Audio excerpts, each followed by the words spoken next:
Welcome back to the student of class 9. Dear students, today we are going to discuss about how can we obtain different gases from air. Students, आज का हमारा जो topic है उसमें हम how can we obtain different gases, हम different gases को कैसे ऑब्टेन कर सकते हैं, कैसे प्राप्त करते हैं एयर से। मीन्स एयर से हम गैसेस को कैसे ऑब्टेन कर सकते हैं या गैसों को कैसे प्राप्त कर सकते हैं। Air is a homogeneous mixture and can separated into its components by fractional distillation. Students, air is a homogeneous mixture. Homogeneous के बारे में we have discussed before. Students, homogeneous mixture जो एयर जो होती है, क्या होमोजीनियस मिक्सचर मीन्स समांगी मिश्रण होती है and can be separate into its components by fractional distillation. इसमें स्टूडेंट्स जो कंपोनेंट्स होते हैं उनको हम फ्रैक्शनल डिस्टिलेशन, जैसा कि पहले ही हमने डिस्टिलेशन के बारे में फ्रैक्शनल डिस्टिलेशन के बारे में डिस्कशन हम कर चुके हैं। फ्रैक्शनल डिस्टिलेशन के थ्रू हम एयर के कंपोनेंट्स को सेपरेट कर सकते हैं। ओके, किया जा सकता है। The flow diagram figure 2.11 show the step of the process. Students, जो फ्लो डायग्राम 2.11 है ये सारे स्टेप को शो करने से air compress and cool by increasing pressure and decreasing temperature. Air then convert into liquid air, allowed to warm up slowly in the fractional distillation column. Gases get separated at different heights. Okay students, तो यहाँ पे देख रहे हैं जो ये flow diagram है, air है उसको कूल करते हैं तो लिक्विड एयर हो जाती है, थोड़ा थोड़ा फिर लिक्विड एयर्स को थोड़ा टेम्परेचर बढ़ाते हैं डिस्टिलेशन कॉलम में, तो फिर gas get separated at different height. तो वहाँ पे देखते हैं डिफरेंट हाइट पर जो गैसेस होती हैं वो सेपरेट होती हुई दिखाई देती है, जैसे ऑक्सीजन, आर्गन, नाइट्रोजन यहाँ पे दिया हुआ है। Boiling points 0 degree Celsius -183, argon कितना है 186 -186 है, नाइट्रोजन है 19 है, इसका -196। Okay, and percentage air by volumes, क्या परसेंटेज है 20.9 है, 0.9 है, 78.1। Okay, flow diagram show the process of obtaining gases from the air. Students, ये जो फ्लो डायग्राम है ये शो कर रहा है process of obtaining gases from the air. Means वो प्रोसेस को शो कर रहा है कि कैसे ऑब्टेनिंग गैसेस, एयर से गैसेस को ऑब्टेन करते हैं। If we want oxygen gas from air, figure 2.12, we have to separate outlet the other gases present in the air. Students, अगर हम चाहते हैं we want oxygen gas from air, अगर हम एयर से ऑक्सीजन गैस को चाहते हैं, ठीक है स्टूडेंट्स, अगर हम ऑक्सीजन गैस को प्राप्त करना चाहते हैं तो क्या है first we have to separate out all other gases present in the air। तो स्टूडेंट्स पहले क्या करते हैं यहाँ पे कि हमें जो है ना वाई में जो प्रेजेंस है अदर गैसेस, पहले उनको क्या है, तो जो उसमें अदर गैसेस एयर में प्रेजेंट हैं उनको क्या है हमें सेपरेट करना होगा। ओके, सेपरेट करना होगा। The air is compressed by increasing the pressure and is then cooled by decreasing the temperature to get liquid। Students, the air is compressed, air को प्रेशर इंक्रीज करके उसको कंप्रेस कर सकते हैं। Air is compressed by increasing pressure, जब pressure हम increase करते हैं तो एयर क्या होती है, कंप्रेस्ड हो जाती है। And is then cooled by decreasing the temperature, और जब उसके टेम्परेचर को डिक्रीज करते हैं, कम करते हैं, तो क्या होती है, कूल्ड होने लगती है। ओके, तो क्या है, वह कूल्ड होने लगती है।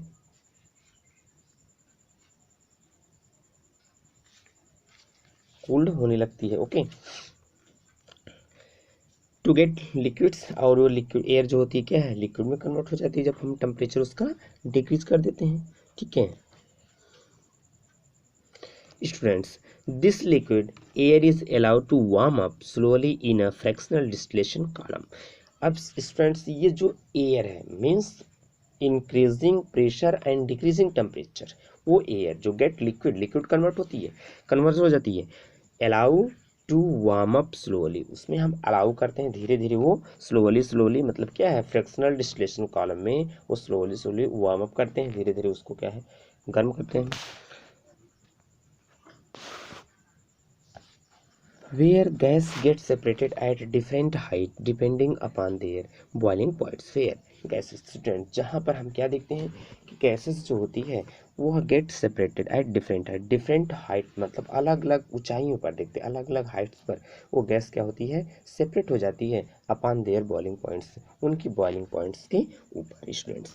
तो हम देखते हैं क्या सभी गैसें क्या होती हैं डिफरेंट हाइट्स पर अपने बॉइलिंग पॉइंट्स अकॉर्डिंगली वो क्या होती हैं सेपरेट हो जाती हैं एज यूँ, जैसा कि आपने फिगर आप 2.11 में आप देख रहे हैं। Okay students, answer the following, arrange the gases present in air in increasing order of their boiling point. Students, arrange the gases present in air, air में प्रेजेंट गैसेस को हम क्या है अरेंज करते हैं, व्यवस्थित करते हैं, ठीक है। कैसे, increasing order of the boiling point, उनकी बॉइलिंग पॉइंट के इंक्रीजिंग ऑर्डर पर। Which gas form the liquid first as air is cool. Students, कौन सी ऐसी गैस है जो पहले फर्स्ट में लिक्विड में कन्वर्ट हो जाती है, क्या the which gas form the liquid first as the air is cool. Students, क्या है कि जब वायु को मतलब एयर को हम कूल्ड करते हैं तो कौन से घटक मतलब कौन सा कंपोनेंट्स पहले लिक्विड में कन्वर्ट हो जाता है as the first liquid, first कौन सा कंपोनेंट उसका लिक्विड में फर्स्टली कन्वर्ट हो जाता है। Okay students, in this type we separate the obtain different gas from air. तो स्टूडेंट्स, इस प्रोसेस के थ्रू हम different components of air separate कर सकते हैं, गैसेस में जो डिफरेंट कंपोनेंट है एयर से डिफरेंट जो गैसेस हैं या एयर में डिफरेंट गैसेस के कंपोनेंट है उनको हम सेपरेट कर सकते हैं इस मेथड के through. Okay students, okay, thanks. Dear students, next topic, how can we obtain pure copper sulfate from an impure samples। Students, next topic हमारा जो है कि how can we obtain pure copper sulfate, कैसे हम pure copper sulfate को obtain करते हैं impure sample से। उसके impure मतलब किसी भी impurities में से, impure sample में से हम प्योर कॉपर सल्फेट को कैसे प्राप्त कर सकते हैं, कैसे सेपरेट कर सकते हैं, हमारा नेक्स्ट टॉपिक है। Activity 2.9, take some impure sample of copper sulphate in a china dish. Students, near about approximately कितना है 5 ग्राम, 5 ग्राम क्या लेते हैं इम्प्योर सैंपल कॉपर सल्फेट का इम्प्योर कॉपर सल्फेट का हम सैंपल लेते हैं चाइना डिश में। Dissolve it in the minimum amount of water, और इसे कुछ मतलब डिजॉल्व करते हैं मिनिमम अमाउंट में, बहुत कम ही वाटर में इसको डिजॉल्व करते हैं। Filter the impurities out. Students, अब क्या है फिल्टर द इम्प्योरिटीज आउट, और जो इसमें इम्प्योरिटीज आती हैं उसको फिल्टर करते हैं। Evaporate water from the copper sulphate solution so as to get ये सैचुरेटेड सोल्यूशन। स्टूडेंट्स, फिर क्या है water from the copper sulphate solution so as to get saturated solution.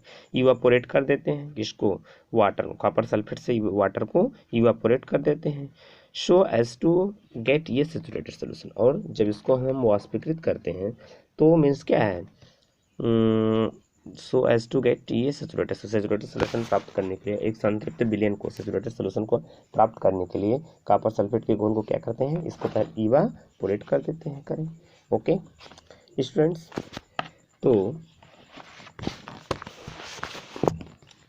cover the solution with a filter paper and leave it undisturbed at room temperature and to cool slowly for a day। Students, cover the solution को cover कर देते हैं filter paper के through और leave undisturb at और room temperature पे बिना disturbing इसको छोड़ देते हैं to cool slowly for a day. Students, फिर क्या है दिन भर के लिए मतलब पूरे डे के लिए इसको कूल होने के लिए, सोली कूल होने के लिए हम इसको अनडिस्टर्ब छोड़ देते हैं। मतलब ए डे भर पूरा कम्प्लीटली एक दिन भर वो क्या होगा शांत, जब छोड़ देते हैं तो दिन भर में क्या वो धीरे धीरे ठंडा होगा। You will obtain the crystal of copper sulphate in the china dish. You will obtain students, तो चाइना डिश में आप क्या पाते हैं कॉपर सल्फेट के crystal.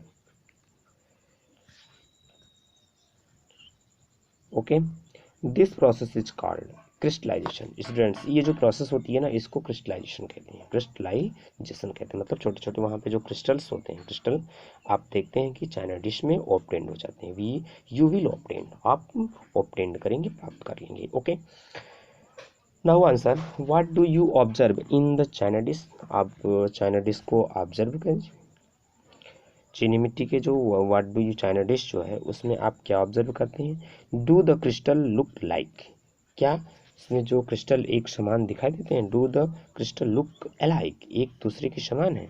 How will you separate the crystal from the liquid in the china dish. China dish में आप liquid crystal को कैसे separate the crystal from the liquid, liquid से क्रिस्टल को चाइना डिश में आप कैसे सेपरेट करेंगे, कैसे सेपरेट कर रहे हैं। ठीक है, the crystallisation method is use to purify solids,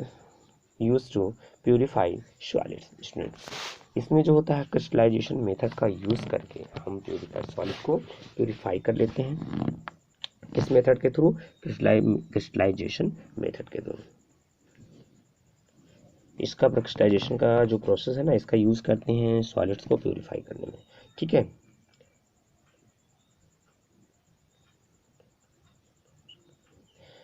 for example, the salt we get from seawater can have mainly impurities in it, students। जो साल्ट वाटर, एग्जाम्पल के तौर पर जो साल्ट है वी गेट करते हैं सी वाटर से, जो साल्ट को ऑब्टेन किया जाता है can have many impurities in it, उसमें बहुत सारी इम्प्योरिटीज होती हैं। To remove these impurity, students इस इम्प्योरिटीज़ को रिमूव करने के लिए the process of crystallisation is use, crystallisation का जो प्रोसेस है यूज करते हैं। Crystallisation is the process that separate a pure solid in the form of its crystal from a solution. Students crystallisation एक ऐसी प्रोसेस है जिसके थ्रू प्योर सॉलिड्स को उसके सॉल्यूशन से क्रिस्टल के फॉर्म में सेपरेट किया जाता है। स्टूडेंट्स क्रिस्टलाइजेशन क्या है, क्रिस्टलाइजेशन एक ऐसी प्रोसेस है, उसमें क्या होता है, क्रिस्टलाइजेशन ऐसी प्रोसेस है जिसमें क्रिस्टलीकरण के, क्रिस्टलाइजेशन के थ्रू जो इम्प्योरिटीज होती हैं, ओके, जो इम्प्योर सॉलिड्स में जो इम्प्योरिटीज होती हैं उनको सेपरेट कर लिया जाता है in the form of its crystal, उसके सॉल्यूशन से क्रिस्टल के फॉर्म में सॉलिड्स को सेपरेट किया जाता है। Crystallisation technique is better than simple evaporation technique as, students crystallisation जो टेक्निक है is better than simple evaporation, simple evaporation से क्या है, सिंपल इवापोरेशन से बेटर होती है क्रिस्टलाइजेशन की प्रोसेस, या प्रोसेस जो होती है वह सिंपल इवापोरेशन से बेटर कही जाती है।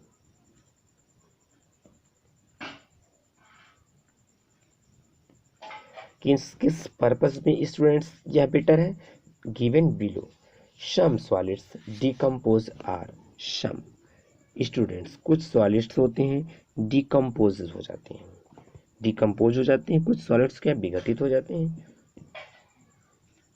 या फिर देखते हैं क्या, like sugar may get charged on heating to dryness, students या फिर कुछ शुगर के समान गर्म करने पर चारेड हो जाते, चरेड, ठीक है, सेरेड हो जाते हैं मीन्स झुलस जाते हैं। Some impurities many remain dissolve in the solution even after filtration. Students कुछ इम्प्योरिटीज जो होती हैं मे रिमेन डिजॉल्व इन उसी क्या है सॉल्यूशंस में डिजॉल्व हो जाती हैं इवन आफ्टर फिल्ट्रेशन। स्टूडेंट्स कुछ जो अशुद्धियां होती हैं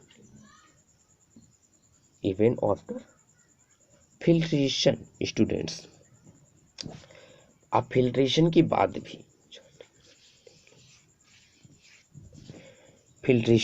भी इसमें कुछ अशुद्धियां जो होती हैं सॉल्यूशंस में, कुछ इम्प्योरिटीज जो होती हैं वह रह जाती हैं। मतलब क्या, फिल्टर के बाद भी जो उसमें इम्प्योर सॉल्यूट पार्टिकल्स होते हैं सॉल्वेंट में घोलने पर, डिजॉल्व करने पर ही विलयन में कुछ जो सॉल्यूशन होता है उसमें इम्प्योरिटीज होती है वो रह जाती है। Students some impurities may remain dissolve in the solution even after filtration. Students filtration के बाद भी सॉल्यूशन में कुछ इम्प्योरिटीज रह जाती है। On the evaporation these contaminate the solids. Students on the evaporation, evaporation students क्या है कि on the evaporation these contaminate the solids, वाष्पीकरण इवापोरेशन होने पर भी ये इम्प्योरिटीज जो होती हैं सॉलिड्स को कंटामिनेट कर सकती हैं, सॉलिड्स को कंटामिनेट कर सकती हैं, उसको क्या है दूषित कर सकती हैं। तो इस मामले में स्टूडेंट्स इसमें क्या निम्न कारणों से इसमें क्या है बेटर होती है इसी पर्पज से। Application purification of salt that we get from sea water students, purification of salt, salt के प्योरिफिकेशन में that we get from the sea water, जैसे हम सी वाटर से ऑब्टेन करते हैं स्टूडेंट्स। सी वाटर को क्या है प्योर करने में इसका एप्लीकेशन होता है, प्योरिफिकेशन ऑफ साल्ट, साल्ट के प्योरिफिकेशन में that we get from the sea water, जो हम सी वाटर से साल्ट ऑब्टेन करते हैं उसको प्योरिफिकेशन में। Separation of crystal of alum from impure sample students, separation of crystals, crystal के सेपरेशन में alum from the impure students, impurities मतलब इम्प्योर जो सैंपल होता है एलम का उसको पृथक करने में, उसको भी सेपरेट करने में इसका एप्लीकेशन यूज करते हैं। Thus, by choosing one of the above method according to the nature of the component of a mixture, students क्या है इस प्रकार हम देखते हैं क्या जो मिक्सचर की प्रकृति के अनुसार ऊपर दी गई विधियों में से मतलब मेथड्स में से किसी का प्रयोग कर हम शुद्ध पदार्थ को प्राप्त कर सकते हैं। By choosing one of the above method, जो ऊपर दी गई मेथड्स हैं इसको हम चूज करके according the nature of the mixture component, mixture के जो कंपोनेंट्स हैं उनके नेचर के आधार पर जो ऊपर मेथड्स दिए गए हैं इनको क्या है हम चूज करके, ठीक है, इसमें से क्या है हम प्योर सब्सटेंस को ऑब्टेन कर सकते हैं। Okay, we get a pure substance with advancement in technology many more methods of separation techniques have been devised students, with advancement in the technology, advanced technology मतलब टेक्नोलॉजी में advancement होने के कारण मतलब डेवलपमेंट होने का कारण मतलब तकनीकियों में विकसित होने के कारण many more methods of separation, बहुत सारे मेथड्स हैं किसके सेपरेशन के, सेपरेशन के बहुत सारे मेथड्स आ गए। आजकल टेक्नोलॉजी इतना डेवलप हो चुकी है कि बहुत सारे मेथड्स आ चुके हैं। मिक्सचर के जो कंपोनेंट्स हैं उनके नेचर के आधार पर हम किसी भी मेथड का यूज़ करके मिक्सचर से प्योर सब्सटेंस को ऑब्टेन कर सकते हैं। ओके, तो स्टूडेंट्स ये सारे जो techniques all the techniques are use for the remove impurities students, ये सारे टेक्निक्स का यूज करके हम क्या है इम्प्योरिटीज को रिमूव कर सकते हैं। Means we get a pure substance, we get a pure substance by this technology in this technology, ठीक है। ओके, फ्रॉम द फिगर ये flow diagram of a students separation technique have been devised in cities, drinking water is supplied from water works students, cities में आप क्या देखते हैं जो पीने का पानी है drinking water is supplied from water works, ये वाटर वर्क से क्या है सप्लाई किया जाता है ड्रिंकिंग वाटर को, supplied from the water works. ये flow diagram of a typical water works as in shown in figure 2.13 students, एक को फिगर आप 2.13 में देख रहे हैं ये फ्लो डायग्राम है जो टिपिकल वाटर वर्क्स शोन किया गया, वाटर वर्क्स को दिखाया गया है। Okay, from this figure write down the process involve to get the supply of drinking water to your home from the water works and discuss it in your class students. क्या from this figure, इस figure से आप क्या करते हैं write down the process, इस figure से आप प्रोसेस को राइट डाउन करके जो वाटर को सप्लाई करने में जितने भी सारे प्रोसेस इन्वॉल्व हैं इनको राइट करके आप ड्रिंकिंग वाटर सप्लाई में जो वाटर वर्कर्स जो करते हैं उस प्रोसेस को आप राइट डाउन करके अपनी क्लास में इसके बारे में डिस्कशन कर सकते हैं। ओके, अपने क्लास में उसके बारे में चर्चा कर सकते हैं, डिस्कशन कर सकते हैं, जैसा कि फिगर 2.13 में दिया हुआ है। तो स्टूडेंट्स ये रहे हमारे सेपरेशन के topic. Okay. All the important topic for the separation. Students ये जितने भी टॉपिक्स हैं यहाँ पर सेपरेशन के, अलग अलग टॉपिक्स में क्या है, जो इम्प्योरिटीज़ होती है मिक्सचर में, मीन्स उन्हीं के नेचर के आधार पर, क्या है उसके नेचर के आधार पर, on the basis of nature of component of mixture we use